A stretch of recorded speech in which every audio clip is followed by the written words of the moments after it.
Hey, what is up, folks? Today we will learn how to play To End All Wars as fast as possible because, I'm pretty sure you're tired of these kind of videos. Hello YouTube, this is StrategyJoe 778345888HH, and today I will show you how to play To End All Wars, and we are now at part 3 of the 50 hours tutorial, and we have verified the credit session, the community, the option, how to load the game, and now I'll show you how to quit the game. You need to hit quit game, and when you hit the button you quit the game. Okay, so we need to practice a little bit.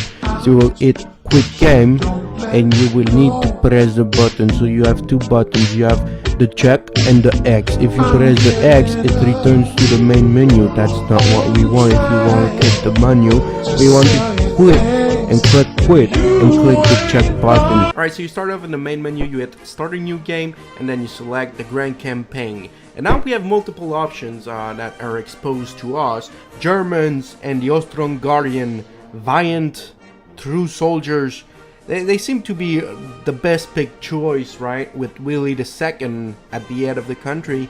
But don't get fooled. They are pretty tough. There is a massive coalition working against them. So you sure don't want to pick them for your first game, because you're gonna get spanked just like they did. And now we also have the Western Entente with the indestructible Baguette and the Eternal Anglos. You go maybe want to pick them, but seriously, no, don't do that right now. It's still a very harsh war with the Germans that you'll be exposed to. So you want to be very careful if you pick them as first pick. So my ultimate recommendation as a first pick is to pick the Western Entente as Russia. And you may be wondering, why will I want to play Russia? It seems like complicated. Russia is big and dangerous, and whatever is your opinion, please keep in mind something very simple. No matter your lack of knowledge, no matter how you ignore the game mechanics or even how to play the game, if you pick Russia, you can't do worse than they actually did for real. Like, seriously, go read a history book on World War I and tell me you cannot do better than that.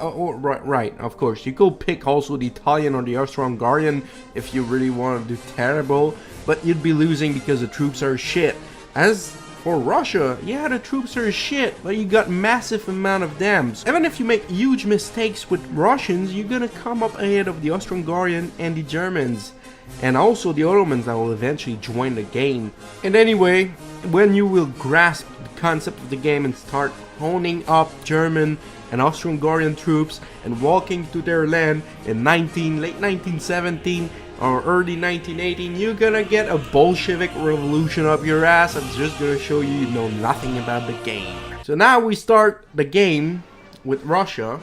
And the first important thing to do is to go around the map, scroll around the map. For some reason, the game's engine is so old and crusty that if you don't preload the map, it's just gonna lag up and crash all the time. So make sure to go all around the map, see everything there, and then the game will play fairly well. So once that's completed, and it seems to be going very well when scrolling around the map, the first and only tip I can give you here is to press 1, so you actually get a better view of the terrain, because otherwise you're just gonna look at some salad. Don't worry about the other alpha digits, alpha numerical keys, whatever, 1 to 9. There are different map mode, but you don't need them. The game is not that complex after all.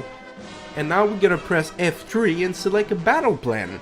And I recommend keeping the Grand Duke battle plan to start off. Seems like the most well-balanced plan, so you won't get walked around by the Germans. And one thing that's important to keep in mind throughout the entire gameplay you're gonna play this game is that Austro-Hungarian, even if they have 50 million people attacking you, they will lose. They cannot win a battle for some reasons. At least not until they start getting some generals from Germany. But beforehand, it seems like they're just so bad. It's almost sad. So once we have done that, we still have no units, so we need to go to the next turn.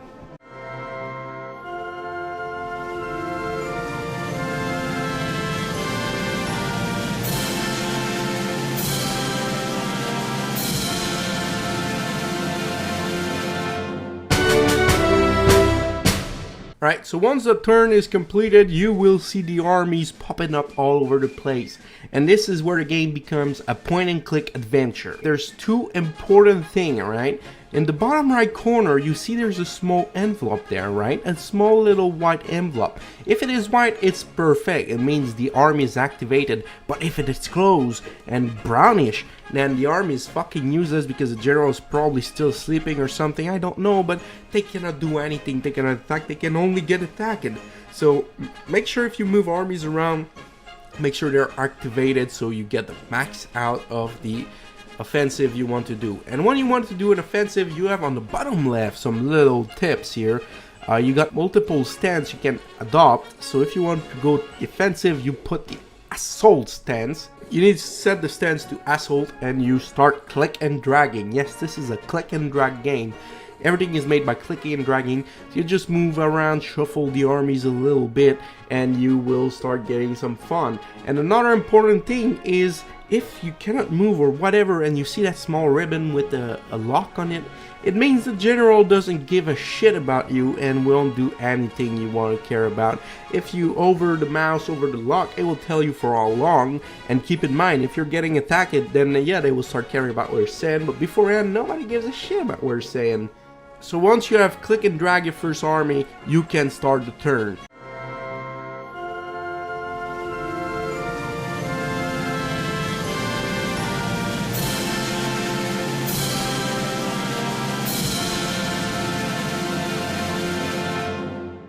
So now we will eventually get to the first battle, and as you can see, we are assaulting the German divisions and we have an overwhelming quantity of soldiers compared to them. So make sure to go as aggressive as possible with a large infantry assault and go ahead, click that check button and launch that crap, right?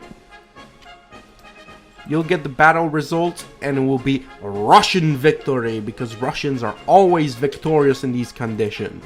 So once you have done that a couple of times, you have grasped the basic of the game. There's nothing really much left into this game except for two quite important things you need to do and keep in mind while you are playing this game.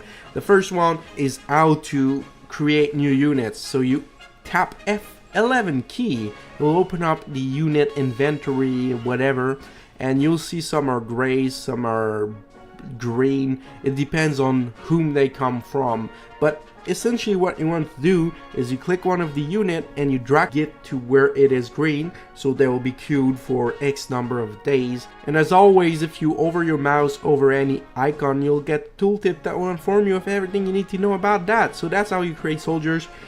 Make sure you create a lot because World War I was all about losing, man. Millions and millions of millions of millions of millions of billions of people losing their life for absolutely no gains, and just creating more units will ensure you that you will have more people to sacrifice for the great cause of the Tsar. And the last little thing you need to do here is to tap F12 and go up in the right corner of the screen. There's the diplomatic screen.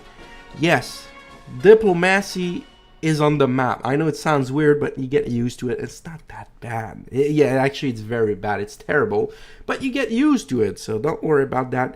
So by pressing F12, you get a lot of options. As usual, if you leave your tooltip, it will tell you exactly what it is. But I recommend you go ahead and start printing more cash because money means more soldier means more victory. And with that said, I think you have enough information now to go ahead, jump into the game, start playing around, start having some fun, and don't forget, whatever you do as Russia, you can't be worse than the actual people. I mean, after all, the Tsar was leading the army.